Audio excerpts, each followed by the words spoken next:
Take me, take me, take me to your leader. Take me to your leader. Welcome to Earth.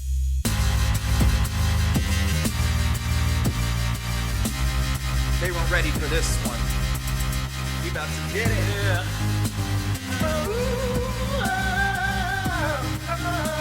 Mayday! Mayday! We are spinning out of control. Mission control. Can you read me? We are flying around this thing. A lot of my interviews, so you're gonna be the first. Oh, my friend. Oh, nice. Dude, you know who loves you? Oh. It's Bo's mom. Oh yeah, dude. She does. Everything that you thought you lost, everything you thought you just wouldn't get back, it's all coming back. You just gotta persevere. Take me. Downward portion as you're lifting, because this is the concentric if we're curling, and the eccentric. Okay. And so the eccentric portion is actually where you tear and build more muscle. We need help. This planet is on fire. They're killing black people in the streets. If they don't come get us, I don't think that we're gonna make it. Mission control. Send in the Titans. Send in the drones. Send in everything you got. Because we need to come home. 1, 0, all engine running. We have a liftoff.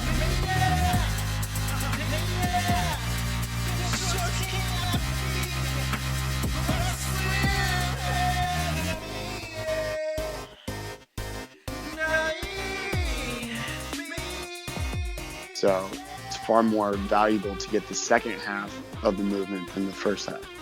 And that's where you want your muscles to be if you're like to the point where they need to repair themselves or something. Yeah. I mean, anytime when you're putting load on a muscle, you will usually cause, micro trauma, as it were, which is necessary to rebuild and grow. But then depending on a lot of things, it'll change how it works. Yeah. Excuse me. Perfect. Yeah, you're gonna hear me vape during this maybe, but this is not that loud. Because that's totally healthy. No, I know, trust me. I'm like, I hope I'm not too scratchy from the cigarettes I had earlier. Well, so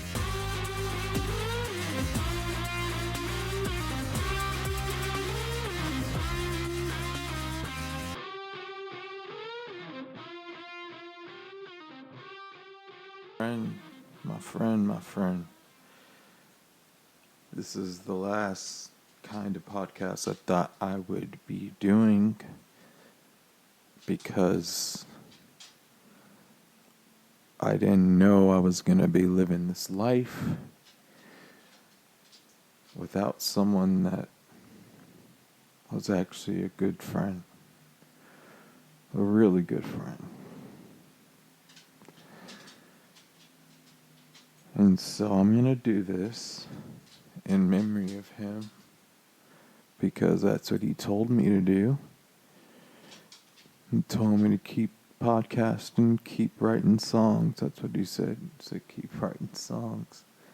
And he told me to keep writing. I'm at a loss for words. I never met someone so big in person. Their aura, so evasive, so magnetic. And it'd be one thing if it was someone that did not call me or talk to me on a regular basis, but it's hard to look at my phone right now because usually I'd have a message from him. He believed in me. He actually called.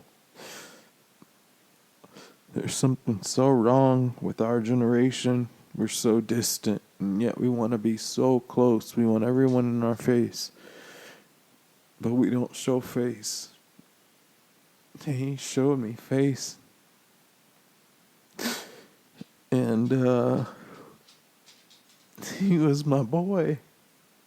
That was my brother. So I'm heartbroken right now. I'm tore up about it. I'm not even following the script. I produced this show, and he hopped in my car.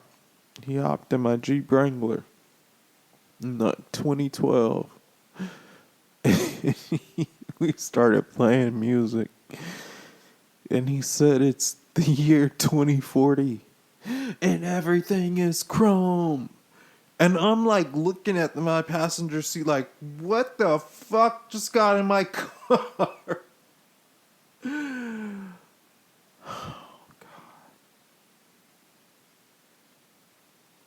And I can get being close to a person that you kind of trail off and you don't keep up with. But the thing is that Miotti kept up with me, and I kept asking him, why? Why do you care about me? He said, 'cause it's you. 'Cause it's you. And I don't know, when I met him, I remember, because for us, he was part of that class, that fraternity pledge class, that when I was overseas, he came into the fraternity. So there was always this adjustment. But he was known. He was well known on campus. He was very popular guy. Because he was on TV. He was in a hit movie at that time. That movie was a box office hit, Easy A. He's one of the first guys. They filmed it at his high school. Picked him out of a crowd and said, you. He did a lot more work after that.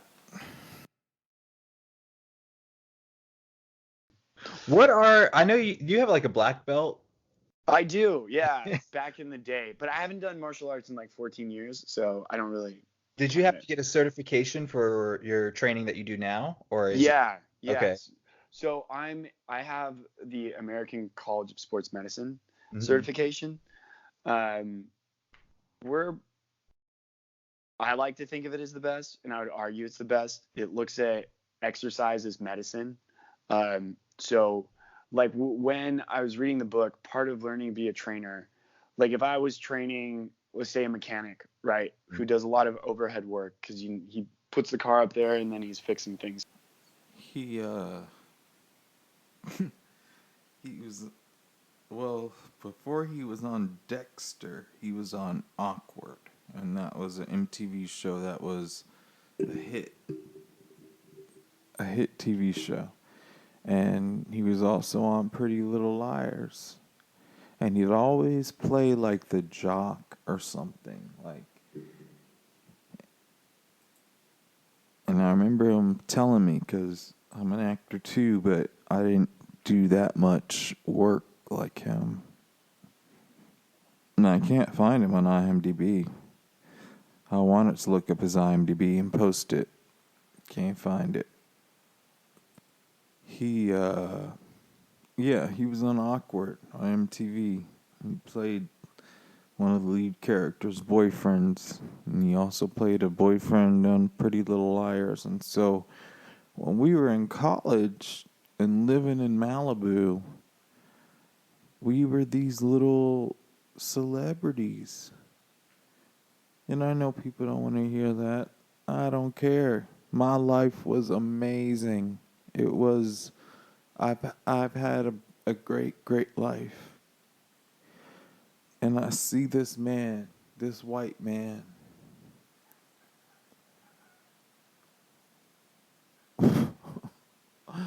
I'm not saying it should have been me. But damn, he had it all. Parents, sister, brother. And he reached out to me. he made it clear to me that he cared about me. And a lot of people don't do that. I don't know if it's because of our age or if it's because of what this toxic trap of social media is supposed to be, but we ain't social no more. So regardless of that, I want my friend back. I don't want his text messages there when I look at my phone. And I don't get that. And I understand now. I'm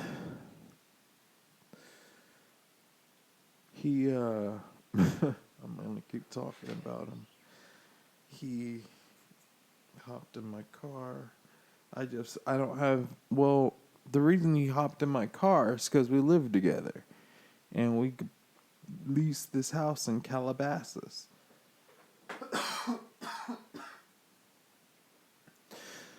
He showed up with two of my fraternity brothers.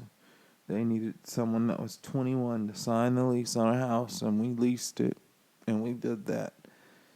I would get so mad at them. They would throw these parties that were just insane. They'd be like, oh, we just lost the volleyball game. I guess everybody's coming over here.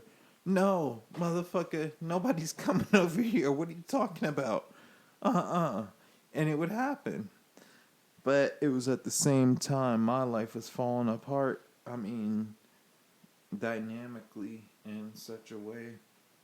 My parents were getting divorced. I couldn't pay the car note on my Jeep. And I lost the Jeep. I lost my family. I lost a lot that year.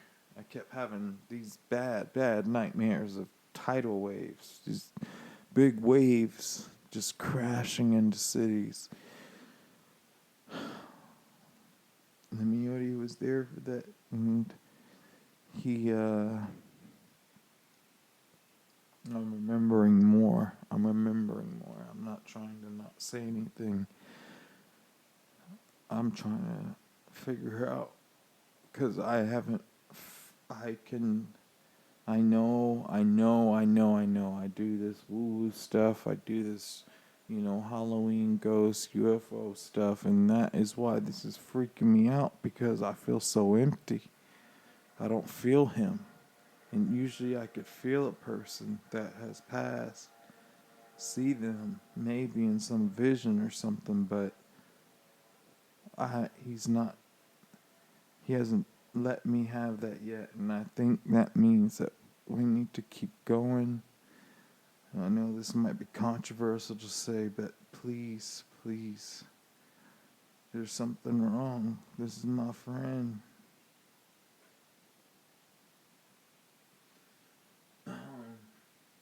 So,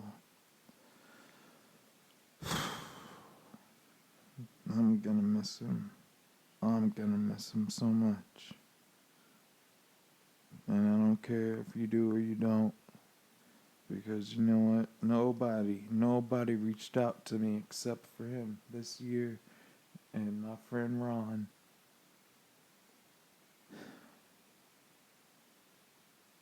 This is devastating. It's terrible. But for the sake of my friend,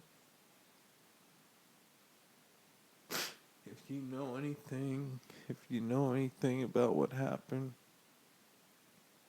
So, I know I mentioned he did Pretty Little Liars. He did Awkward. He did Dexter while I was living with him. Those guys, they came and had me sign a lease, and they wanted a 21-year-old, and I was in their fraternity. But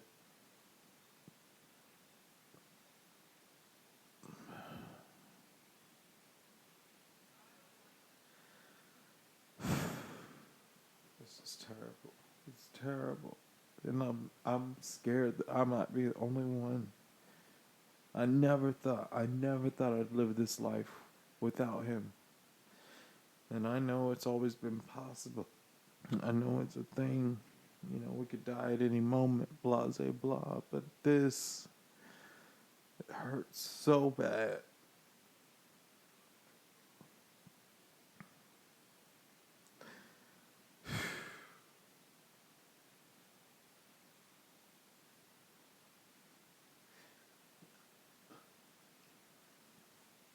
When we got older, we drifted. Obviously, moved out of that house, and it's not that we weren't friends no more. We just faded away. This year is the year he came back in my life and reminded me that I'm worth being cared about. He cared about me, and he told me that. And I don't know if that's why I'm taking it so hard. It seems like everybody else can just get over it and move on. Not everybody. 99%. And I don't want to move on. Because he was one of the only ones that was there for me. I'm going to miss him. And I love him so much. I sometimes feel like it should have been me. I don't understand this life. But I know he wants me to be strong and be active. It's like every step, I can hear him in my head. I can hear him encouraging me. And how am I supposed to run like this anymore? I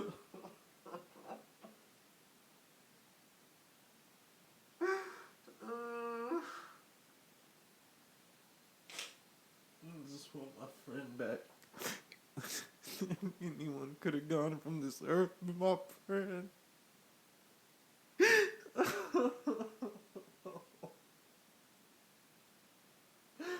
Oh.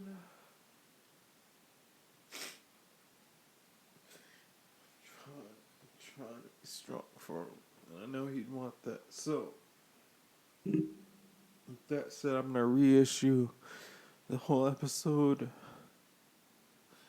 of his interview because he's the first person that ever came up with this podcast.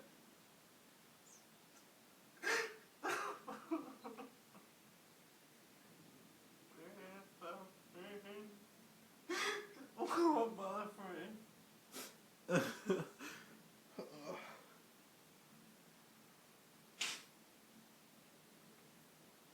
We're gonna get through it.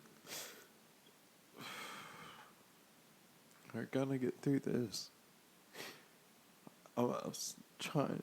There's a lot more stories. We have so many more stories. I can't think of them right now because I thought we were gonna have more.